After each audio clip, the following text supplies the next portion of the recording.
Hey everybody, this is Ryan, aka Rainforest, host of the Shakedown. Just a little quick note about this episode.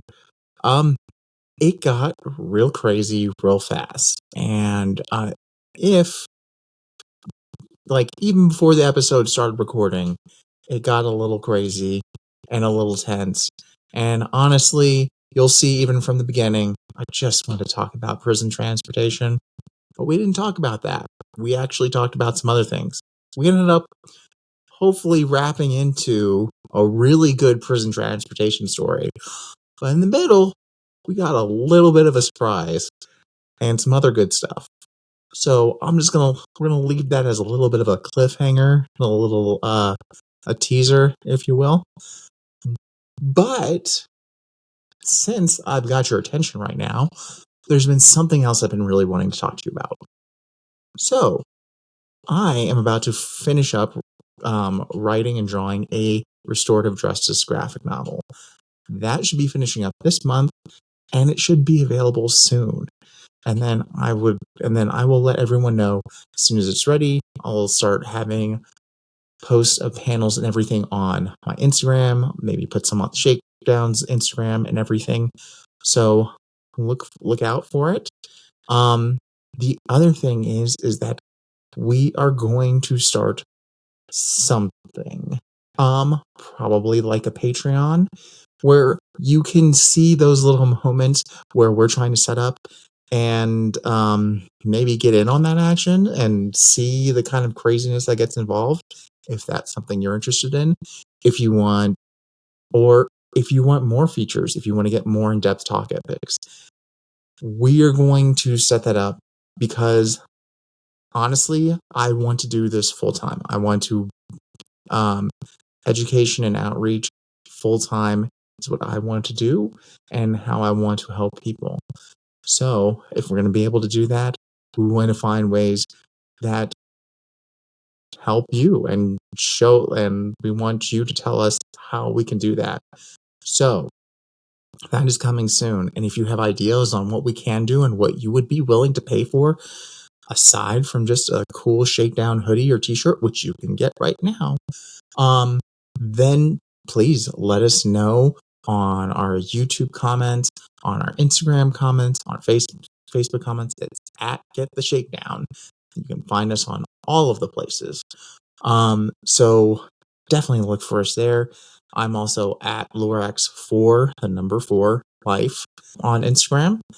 So yeah, find me.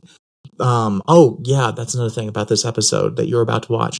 Enjoy the episode, but part of the reason the episode is the way it is and why you're getting this early warning, there was a connection issue, and we didn't realize until 3/4 of the way in that Malone and Dave could not see me, or at some points hear me.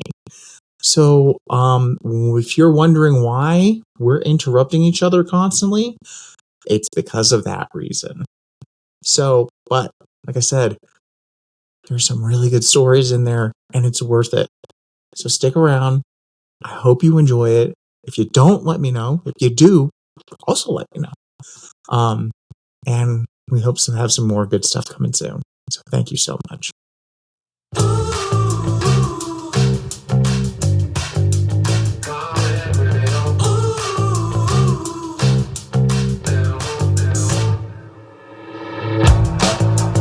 Hello and welcome to the Shakedown. This is the podcast where we explain the criminal justice system for those who don't know about it, and also make it more relatable to everyone through stories and our personal experiences in dealing with the criminal justice system. And we have a lot of personal experience between the three of us dealing with the criminal justice system, especially in the state of Texas in dealing with Texas prisons. And today we are talking about the transportation inside of Texas prisons, how it works, what it looks like, and personal stories from our dealings with being transported inside of Texas prisons. Dave was actually the one who he's the one who inspired this episode because he talked about it, about transportation and kind of the issues with transportation in TDCJ. And there's a ton we can talk about. And I will I wanted to ask Dave, what are your thoughts? Why did you want to talk about transportation in Texas prisons? Because I think some of it is pointless. I feel like it's really kind of cruel and unusual. I mean, they put you on a bus and handcuff you to somebody else. You're packed in like sardines. There's no air conditioning, and sometimes I went from Huntsville all the way to the Panhandle of Texas. That's a long drive, and so when you stop at a unit overnight, they put you in a transit cell with, if you have a mattress, is probably so tore up it's just a bunch of lumps, so you end up sleeping on concrete. And it took 3 days to make this trip to the Panhandle. And so you get up and they wake you up really early in the morning before the sun, like at 3 o'clock in the morning. You go sit and you wait. You pack, they have all your stuff packed up in a bag. If you have too much stuff, some of your stuff follows you, and that could take months. And you go on about your way. What constitutes too much stuff? Craft shop. They don't take that with you. I mean, what are you allowed to take and what are you not allowed to take? You're getting transferred from another unit. Everything you own is going with you. But what are you allowed to take on the bus with you specifically? Oh, it's one chain bag. What's a chain bag? Chain bag is a little bitty bag that is... It's like an onion sack. Yeah, pretty much. It's an onion sack. It's a red onion sack. And it's one of those. Not two, not three. Oh, I take it back. Yeah. It could be 2 if you have legal work.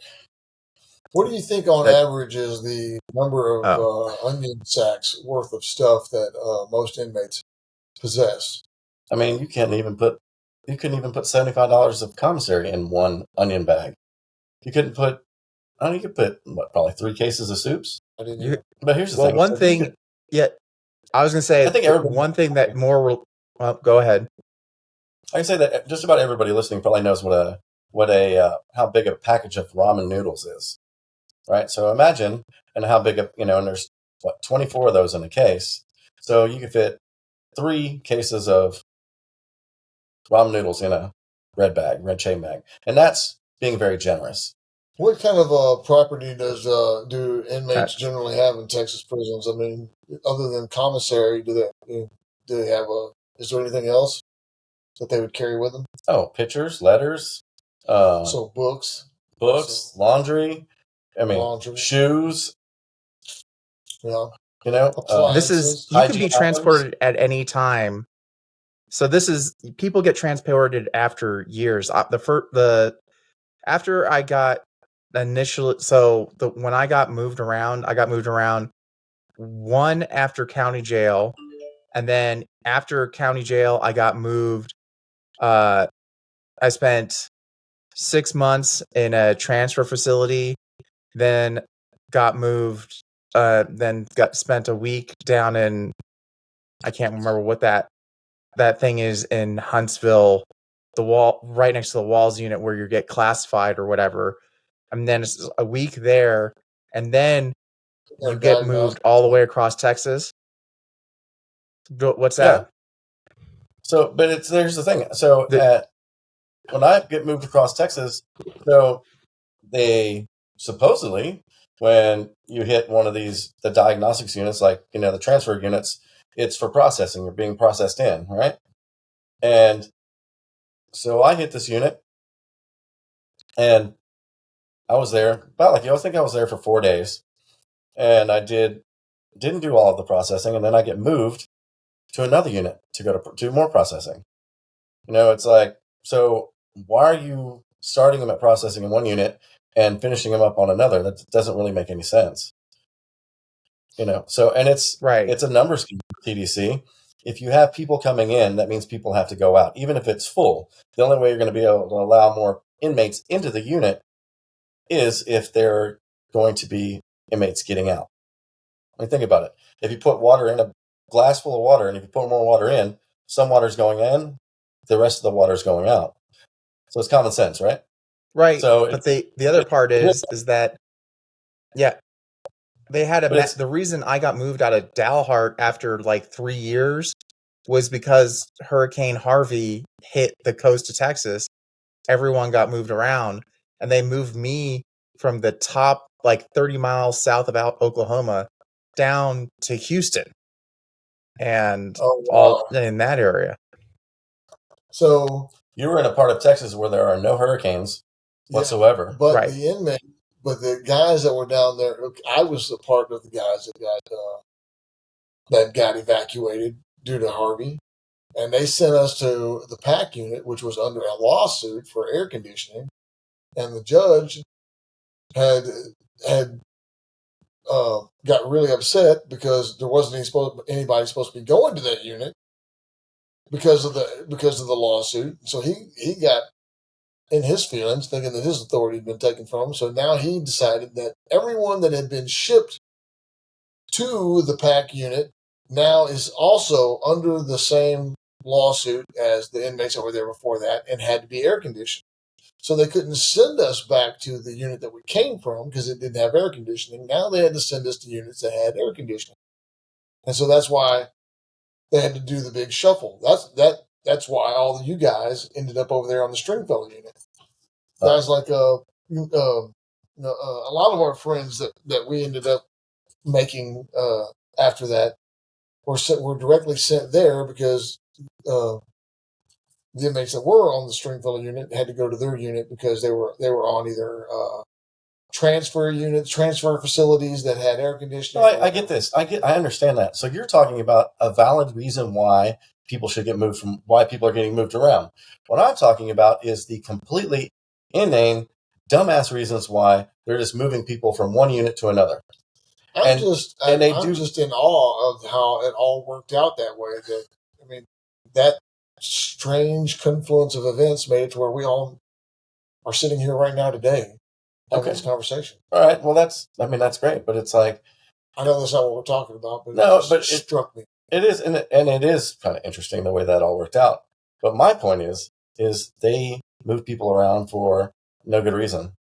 They take people that are like, they enter the system 4 days into being at a intake unit. I'm getting moved to another intake unit, and it's not just me; it's a bunch of other people that they're doing the same thing to. They do, like, honestly, they have your charge before you get to prison. They know what your charge is. They have all of your information. They have your criminal history. They have all of it. So technically, if they wanted to send you to one prison with, like, based on that information, they could. They could just send you to the prison, whichever one. They know where you lived in Texas. They could base it all around the information before you go to prison. But instead, they do this weird thing where a number of different I remember when I was at Gurney, which is the unit, they have some kind of security issue on one unit, and the way that they handle a lot of those type of things, if they have a riot on a unit, or if they have a security issue, or if the inmates all decide that they're going to do a work strike and they're not going to work until they get some issue taken care of. TDC's way of handling that is to scatter those people to the four corners of Texas and then replace everybody on that unit with brand new people that they can start over with. That way that's one of the ways that they fight inmate unity. It makes perfect sense. That is one thing, but they even people trying to control inmates and keep them, passive and compliant or doing what they're told. But even before it gets to that point, Malone, when at the transfer facility, there's no reason to have a transfer facility because you know what, Ryan was a boring person. Anyway. Well, it's cutting in and out right now because of the connection. But can you hear me? Thinking about kicking Ryan to the curb for a long time now. If it wasn't for the fact that he does all the editing, blah blah blah, and all the legwork and stuff like that, that Dave and I are far too cool to do. Well, I don't have enough time. I work 2 jobs. Exactly. I don't have a lot of time. Who has time to do all that nerd stuff? Nerds. That's who has that time. You have a lot more time than I do. No, I don't. What makes you think I have time? What time did you get off work today? I don't know, 3:30. What time did I go to work is the question.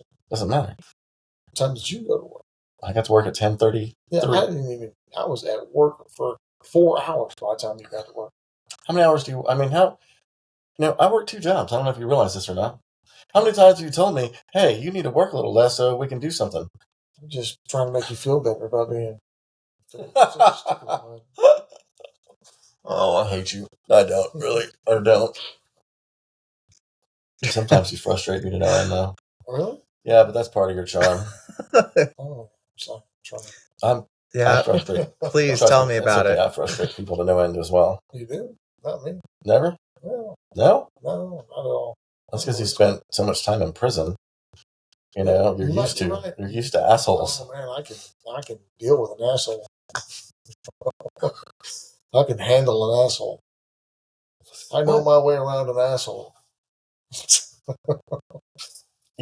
I'm sure you do. I mean, you've seen a lot of them in the shower. Yeah. Did you inspect any? Just yours. Well, not just yours. I tell that to all the girls in prison now. Did you, when you were at Darrington, did you spend a lot of time in that one corner of the shower? There's a corner in the shower in Darrington. At least when I was there was an area where all the people that like to dabble in other men used to hang out in. Really? No, they didn't have all that when I was there. Did you have to use building showers, or did you go with work? I was there for 6 years. I did both. Yeah. Depends on what era of time you're talking about.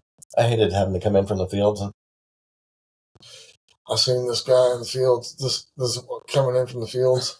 There's this one black dude, right? He's like rail thin. He's butt ass naked, except he's wearing a pair of TDC Brogans with the laces taken out in the shower. Right? He's like standing in the shower with his TDC Brogans on. Probably smart to have his shoes on. Yeah, I mean, he's cleaning his boots along with himself, right? I mean, that's a lot of the guys do that. But he's over there standing in the shower talking cash shit to this one guard, right? And he's got the right guard, dude. He's got the hothead of the field force. This one guy that just thinks he's big shit. The dude that he's talking shit to is the size of a linebacker. He's a really big guy, right? His name was Evans. And Evans he already had a reputation for taking swings at people, right? I mean, he wasn't going to sit there and take a lot of verbal abuse from anybody. He will physically fight back.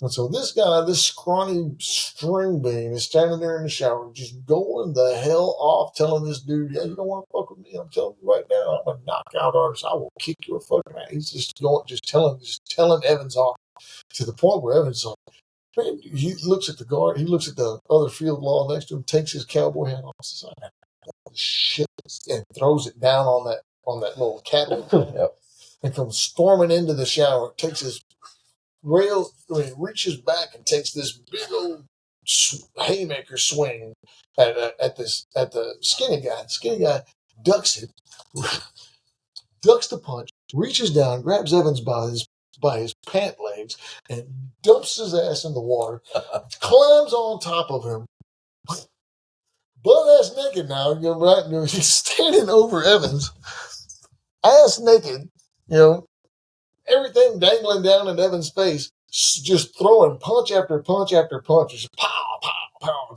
All the other guards were like, oh my God, had to run in there and save Evans' ass. Evans looked like that was just amazing. That's awesome. That was awesome. That poor guy was absolutely 100% in the right and was defending himself and got a assault on an officer charge and got more time for that and spent quite a bit more time in prison. You will never beat one of those charges, but you have to go to a because it's all rigged anyway. I mean, you're going to a jury in a court of their peers that is 110% on the side of the guard, no matter what. I mean, your staff counsel, your major case lawyer. I'm not even talking about the but I mean, even them, they're fucking paid by TDC. That's even worse.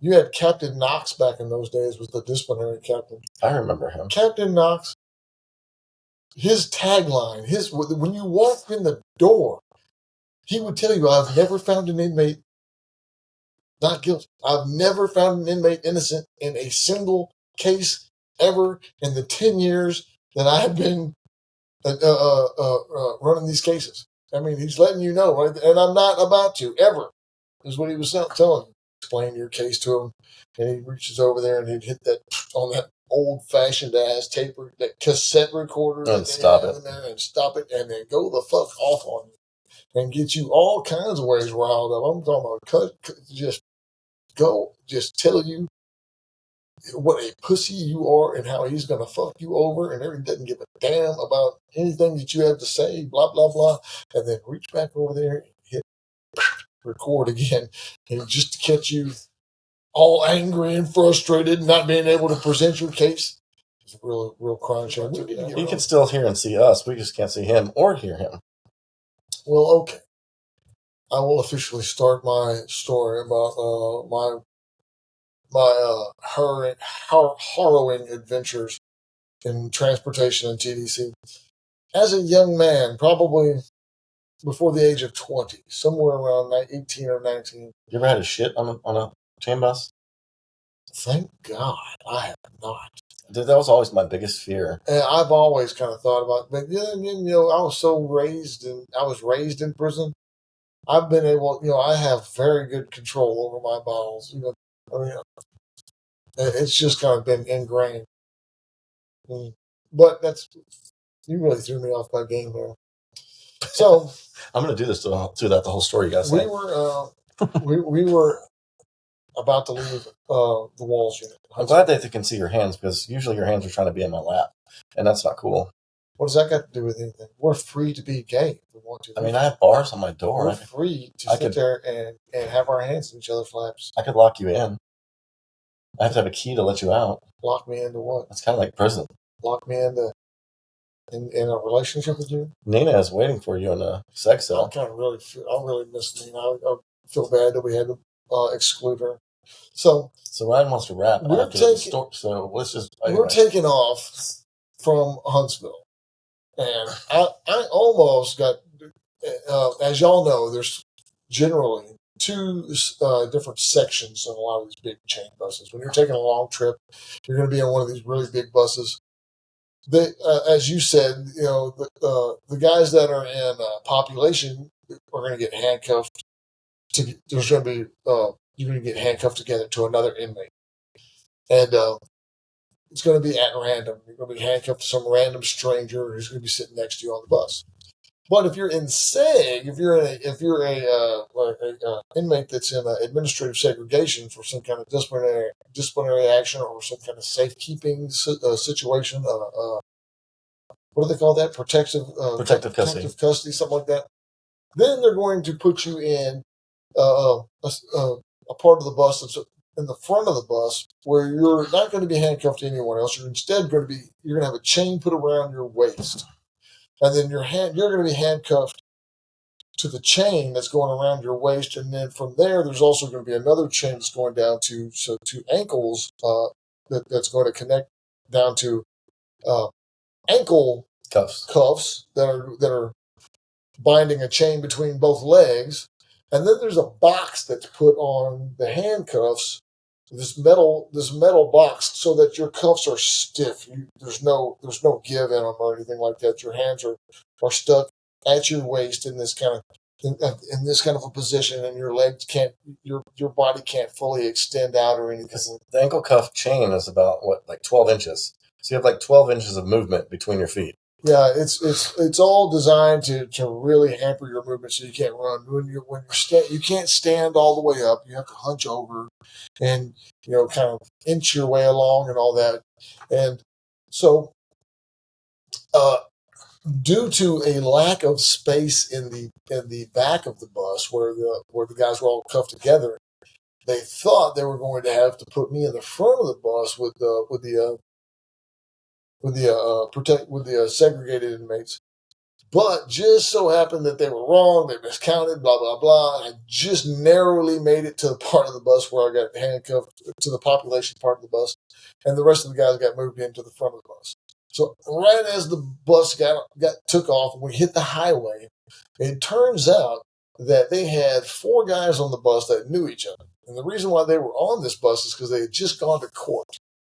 And one of them was a snitch that turned the other 3 guys in for some kind of plot to kill a guard. I only heard rumors. I'm not really totally sure as to what happened, but all I know is that this one guy was telling on the other 3 guys, and they all 3 just got time behind this guy, and they put them all on the front of the bus together, thinking that because they had him handcuffed all like this, that the guy would be safe up there with him. So at the very front of the bus, but they're always, these buses are designed with not for space, but to maximize the number of people they can put on. So at the very front of the bus, you have 2 seats that are always facing each other. You have one that's its back is against the back of the seat is whoever's sitting in there would have his back, to the front of the bus, and then the other people on the other side of it. So they put the inmate that was the one that was the snitch up there in that seat, so that he would be right by the door, so that if they needed to, they could get to him really quickly. But when they get on the highway, they'll never open the guards will never open the door that leads into that cage on the bus while you're in motion on the highway, because that door immediately is right on the other side of that door are the controls to the bus, or the steering wheel, the driver's seat and all that. So they're not going to allow you access to this bus while it's in motion, because you can wreck the bus and then try to commandeer the bus or anything like that. These guys know that, so whenever they get on the highway and they know that they're safe from anybody trying to interfere in anything they're going to do on the bus. So one of them sits down in the seat right next to the guy. Like, imagine I'm sitting down, and this would be the snitch, and I would be the other guy. One of them sits down in this seat right here, right next to this guy, and the other one sits in this seat that's directly across from him, facing him. And then another one stands up. He's standing there, like in the aisle, right hovering over all of them. And so they start attacking this other inmate. The one that's sitting in the seat next to him is using his elbows, like this, just smashing into this guy. The other guy that's sitting in the seat across from him is using his feet, like donkey kicking this guy, just kicking this guy in the face. And the other one standing over him using the chain and the box on the handcuffs to crack this guy in the head, in the skull, over and over again. So they've got this guy a bloody mess. He's screaming, "They're going to kill me, they're going to kill me, someone get me out of here." But they can't do anything because they're on the highway. And so these guys just keep on going to work on this dude for just untold minutes go by. They eventually pull the bus over onto a dirt road, and they start threatening that they're gonna gas the bus. And whenever they pull over and they threaten they're going to gas the bus, these guys, they all sit down and they start acting like, okay, we're perfect gangsters. We're not going to do anything else. This guy is a bloody wreck, by the way. The dude sitting here is just gashed up. There's blood all over the expanded metal and the plexiglass and everything that's behind him. Just blood was everywhere. And they would take off on the highway, and as soon as they got to the highway, these guys would do it again. They would go right back to what they were doing, to the point where they finally, after 3 sessions of this on the highway, this guy couldn't even respond. He was completely unconscious. And he's just limp in his seat and unable to even fight back. You got to imagine, his hands are to the point where he can't even put his hands up to defend himself. He's in a position where he's just got to sit there and eat these blows. I mean, he can't do anything about it. One way or the other, he's getting, and it just got to the point where he couldn't even fight back. I mean, he couldn't even, resist the little that he could anymore because he was unconscious. And they were pounding him. They were in an attempt to try to kill him. They were just going to continue to bludgeon him until he was dead. So we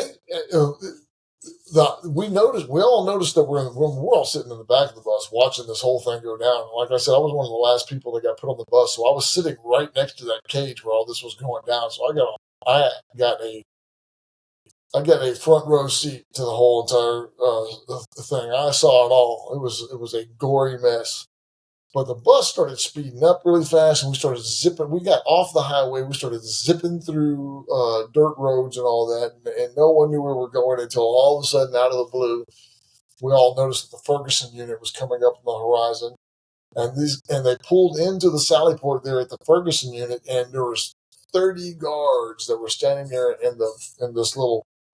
A sally port, by the way, is there's whenever you pull into a unit, you're going to pull into an area where there's a go through a gate. The gate shuts, and you're in between one gate and another gate. And this is oftentimes where the inmates will get off the bus, and they'll do some searches or whatever, that type of thing before you get on a bus. So these guards were all just 30 of them, and they're all taking their name tags off their shirts, and we knew we were in for it when we saw that. And they went on that bus. They all had rubber gloves on their hands, and they walked in there and started grabbing these inmates by their chain. Everybody. By the way, there's only 4 inmates that were involved in this. One was a victim, and then 3 of them. And there's a number of other inmates. There's probably maybe 15 inmates altogether that are up front, and only 4 of them were the problem. But they didn't care who was involved and who wasn't involved. Everybody was involved as far as they were concerned. They walked on that bus and started snatching everybody up by their chains, dragging them off the bus by their chains, throwing them down the stairs of the bus onto the ground. They then proceeded to kick the shit out of them while they were on the ground, all of them, stomping them, kicking them, stomping them, kicking them, then re-chained them all back up. And the next time that they chained them up, they were all chained with their hands were chained all the way down. Their feet were chained all the way up to here, and their hands were chained down to their feet. Then they picked them up by their chains again and drug them back on the bus by their chains, putting them in their seats, and told each one of them as they beat them into their seats. By the way, they had this one massive sergeant. I remember he was a seg sergeant, and he was just kneeing and elbowing and kneeing these guys into all the way up to the wall of where they sat them down on the seat, all the way up to the window. I told him, look out the window and don't look back this way. And he was waiting on them because he knows that the instinct is to find out, is to look back. And as soon as they did, pow! He was going to give him a massive backhand slap with that rubber glove on. It sounds like thunder inside that bus, by the way. And everybody got that treatment. One by one, they all got that treatment. And it was a mess before it was over with. They beat the hell out of every last one of those guys in the front of the bus. And that's my story about transportation and TDC. And I guess we shall say that's a wrap. I'm David. This is Malone. That's me. We can't see Ryan, nor can we hear him. The Shakedown was produced in luxurious Longmont, Colorado.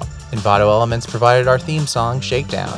If you want to support us, you can find Shakedown shirts, hoodies, and more at waywordpress.com. That's WAYWORD press.com. If you have ideas for future episodes or cool stuff you want to see us make, let us know in the comments on YouTube, Facebook, and Instagram at GetTheShakedown.